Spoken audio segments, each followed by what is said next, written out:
Para cuando llegó el anochecer, el terror se había apoderado de la ciudad.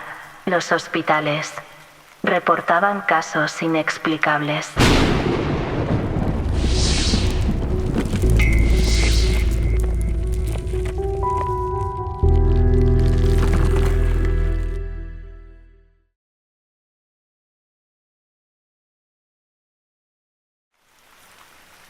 El lunes 28 de abril de 2025 comenzó como cualquier otro día en España.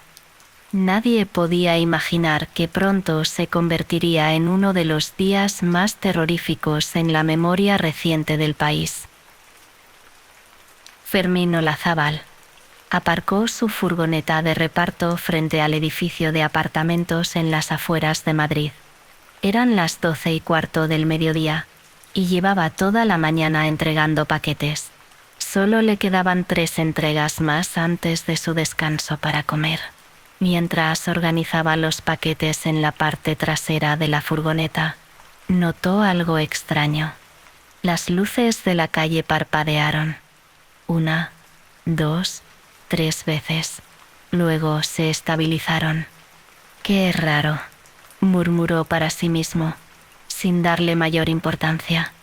En el 5.º piso, Nekane Urrutia preparaba la comida para sus hijos.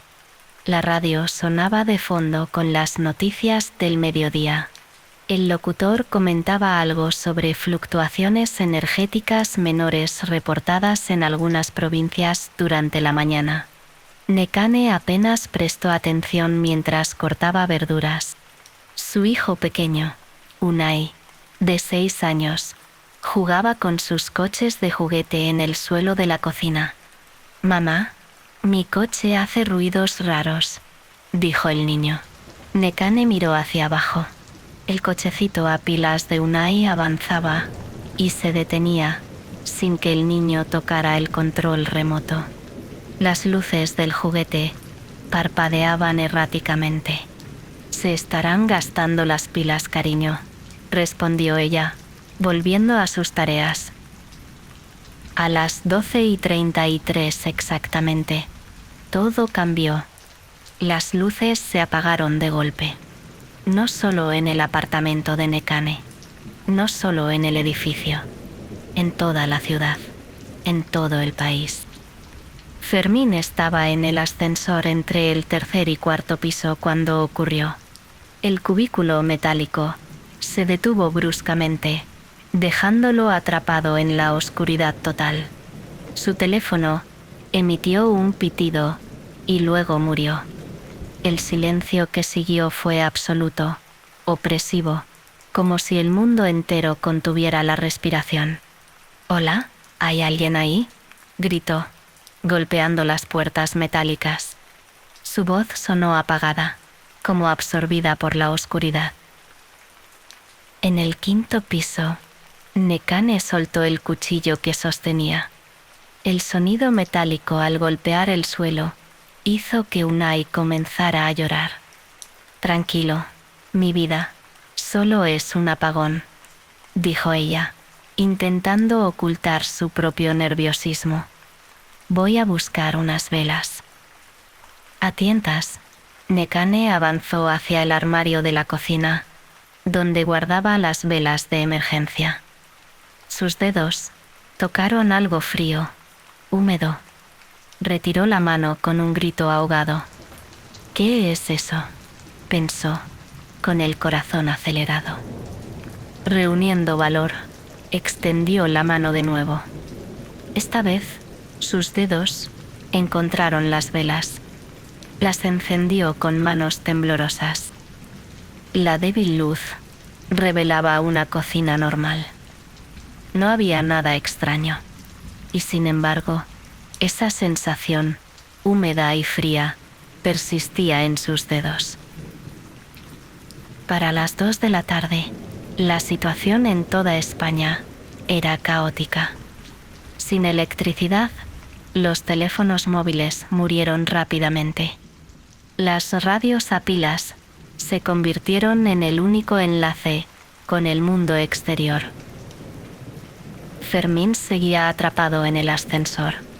Habían pasado casi 2 horas y nadie había respondido a sus gritos. El aire se volvía cada vez más pesado, más difícil de respirar, y entonces comenzó a escuchar algo. Un susurro, apenas audible, que parecía venir de las paredes mismas del ascensor. «¿Quién anda ahí?», preguntó Fermín, con la voz quebrada por el miedo. Mientras, en su apartamento, Nekane había reunido a sus 2 hijos en la sala. Unai no dejaba de llorar, mientras que su hija mayor, Maite, de 12 años, intentaba calmarlo. «Mamá, hay algo raro con las sombras», dijo Maite de repente. Nekane miró hacia donde señalaba su hija. La luz de las velas proyectaba sombras en las paredes, pero había algo extraño en ellas. Se movían, no siguiendo el baile natural de la llama, sino con movimientos propios, deliberados. «Solo es el viento moviendo las cortinas», dijo Nekane, aunque sabía que no había ninguna ventana abierta. La radio informaba sobre el apagón masivo que afectaba a todo el país. «Las autoridades piden calma mientras investigan las causas», decía el locutor. «Se han reportado incidentes aislados en varias ciudades». La transmisión se cortó, reemplazada por estática, y entre la estática, voces, murmullos incomprensibles, risas distantes, gritos ahogados. A las 4 de la tarde, Fermín logró forzar las puertas del ascensor lo suficiente para ver el pasillo del 4º piso. Estaba completamente a oscuras, pero podía distinguir siluetas moviéndose. Aquí, ayúdenme», gritó. Las siluetas se detuvieron. Luego, lentamente, se acercaron al ascensor. No eran personas, no del todo. Sus movimientos eran demasiado fluidos, como si flotaran en lugar de caminar. Fermín retrocedió hasta la pared del ascensor. El corazón estaba latiéndole con tanta fuerza que pensó que se le saldría del pecho. Una mano, pálida y huesuda, se deslizó por la abertura de las puertas. Los dedos eran demasiado largos, las uñas negras y afiladas. «Dios mío», susurró Fermín, cerrando los ojos con fuerza. En las calles de Madrid, el caos reinaba. Sin semáforos, los coches colisionaban en las intersecciones. La gente vagaba desorientada. Algunos juraban ver figuras extrañas acechando en las sombras de los edificios. Itziar Mendoza, una enfermera que regresaba a casa tras un turno de noche, fue testigo de algo que su mente racional se negaba a aceptar. En medio de una plaza, vio a un hombre de pie, completamente inmóvil. Lo que le hizo detenerse no fue el hombre en sí, sino lo que había a su alrededor. El aire parecía ondular, como si hirviera. Y dentro de esas ondulaciones, rostros, docenas de rostros, distorsionados, con bocas abiertas en gritos silenciosos. Itziar dio un paso atrás, tropezando con una papelera. El ruido pareció alertar al hombre, que giró lentamente la cabeza hacia ella. Sus ojos eran 2 pozos negros, vacíos. Para cuando llegó el anochecer, el terror se había apoderado de la ciudad. Los hospitales, funcionando con generadores de emergencia, reportaban casos inexplicables, pacientes que hablaban en idiomas desconocidos, heridas que se abrían sin causa aparente, sombras que se movían por las paredes, atacando al personal médico. En su apartamento, Nekane había construido un fuerte de mantas para sus hijos. Las velas casi se habían consumido por completo. La oscuridad amenazaba con engullirlos. «Mamá, hay alguien en la puerta», susurró Maite. Nekane se quedó inmóvil, escuchando. Efectivamente, algo arañaba la puerta principal. No eran golpes, sino arañazos lentos, metódicos, como si algo con garras quisiera entrar.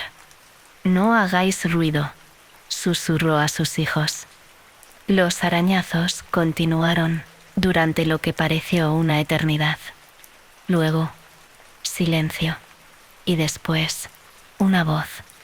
Una voz que sonaba como la de su marido, Imanol, que había salido por la mañana para un viaje de negocios a Barcelona.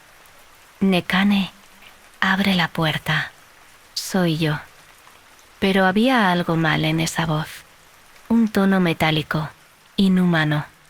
«Nekane, los niños están en peligro. Déjame entrar para protegerlos». Maite miró a su madre con ojos aterrorizados. «Ese no es papá», murmuró. Desde la radio, entre estática, llegaban fragmentos de noticias alarmantes. Figuras extrañas avistadas en Toledo. Desapariciones masivas en Valencia.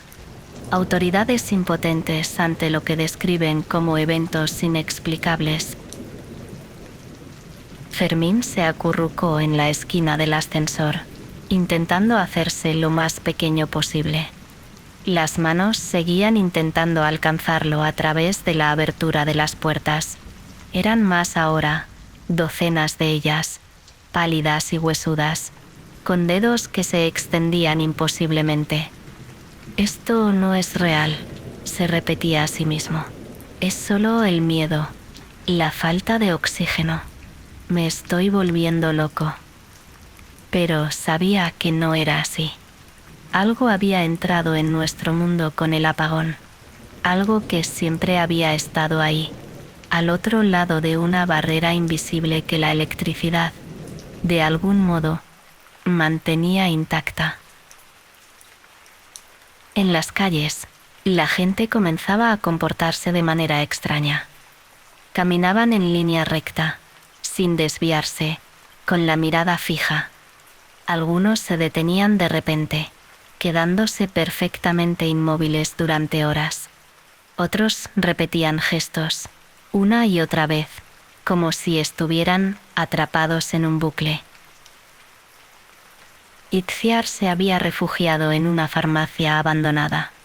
A través del escaparate, observaba el comportamiento de las personas en la calle. Notó algo perturbador. Todas las sombras apuntaban en la misma dirección, independientemente de dónde estuvieran las personas o los objetos, como si fueran atraídas por algo. Y entonces lo vio. En el centro de la plaza, donde antes había estado el hombre de ojos vacíos, ahora había un punto de oscuridad absoluta. No era la ausencia de luz, era algo más, una abertura, un agujero en la realidad misma, y estaba creciendo. A las 7 de la tarde, algunas zonas comenzaron a recuperar la electricidad. Las luces volvieron, parpadeantes al principio, luego estables. Los teléfonos móviles cobraron vida, inundados de llamadas perdidas y mensajes desesperados. En el ascensor, Fermín sollozaba de alivio, cuando las luces se encendieron, y el ascensor comenzó a moverse de nuevo. Las manos habían desaparecido. Las puertas se abrieron en el vestíbulo, revelando un grupo de vecinos preocupados. «¿Estás bien?», preguntó una mujer mayor. «Has estado gritando durante horas». Fermín los miró, incapaz de articular palabra. ¿Cómo podía explicar lo que había visto, lo que había sentido? En el apartamento de Nekane, Las luces se encendieron de repente. La televisión se activó sola, mostrando solo estática. Los arañazos en la puerta habían cesado. Con cautela, Nekane se acercó a la mirilla de la puerta. El pasillo estaba vacío. Suspiró aliviada. Fue entonces cuando notó algo en el suelo del pasillo. Unas marcas, arañazos profundos en la madera, formando un patrón, un símbolo que parecía latir con vida propia. Retrocedió, horrorizada. En toda España, a medida que la electricidad regresaba, la gente comenzaba a compartir sus experiencias. Las redes sociales se llenaron de relatos aterradores. Vídeos borrosos de figuras imposibles, grabaciones de audio con voces que no deberían existir. Las autoridades lo negaban todo, atribuyéndolo a la histeria colectiva, al miedo natural ante un evento sin precedentes. Pero quienes habían visto la verdad, quienes habían sentido el roce frío de lo que acechaba en la oscuridad, sabían lo que ocurrió en realidad. 3 días después del apagón, la vida en España intentaba volver a la normalidad. El gobierno anunció que la causa había sido un fallo técnico masivo, sin precedentes, pero completamente explicable desde un punto de vista científico. Fermín renunció a su trabajo como repartidor. No podía soportar la idea de volver a entrar en un ascensor. Pasaba las noches en vela, mirando las luces de su apartamento, aterrorizado ante la idea de que pudieran apagarse de nuevo. Nekane y Manol, que había regresado de Barcelona el día después del apagón, consideraron seriamente mudarse. El símbolo arañado en el pasillo había desaparecido misteriosamente, borrado o cubierto por alguien. Pero ambos sabían que algo había cambiado. Los niños dibujaban figuras extrañas, con largos dedos y sin rostro. Unai hablaba en sueños, en un idioma que no era el suyo. Itziar documentaba meticulosamente todo lo que había visto. El agujero en la plaza había desaparecido cuando volvió la luz, pero ella había tomado fotos con una cámara analógica. Las imágenes reveladas mostraban solo una mancha negra, como si la película hubiera sido quemada en ese punto preciso. Y por toda España, la gente comenzó a notar pequeños cambios. Sombras que no correspondían exactamente con los objetos que las proyectaban.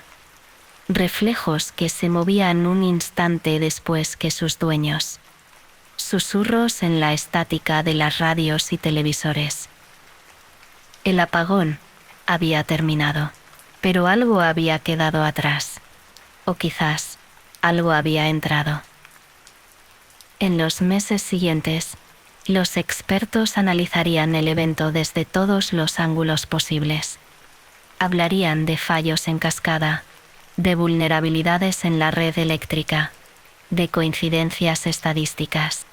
Pero nadie hablaría de las 5 personas que nunca fueron encontradas, desaparecidas durante esas horas de oscuridad, sin dejar rastro. Ni de los cientos que desde entonces despertaban gritando en mitad de la noche, jurando haber visto ojos, observándolos desde las esquinas oscuras de sus habitaciones.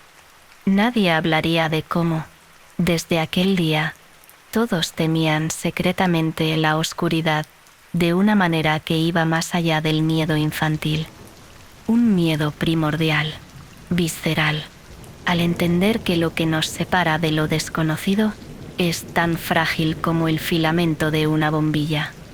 Y nadie, absolutamente nadie, quería pensar en qué pasaría si la luz volviera a fallar. Porque todos sabían, en lo más profundo de su ser, que la próxima vez la oscuridad no vendría sola. Vendría a reclamar lo que ahora sabía que existía al otro lado. Vendría a por todos nosotros. Y esta vez no se iría cuando volviera la luz.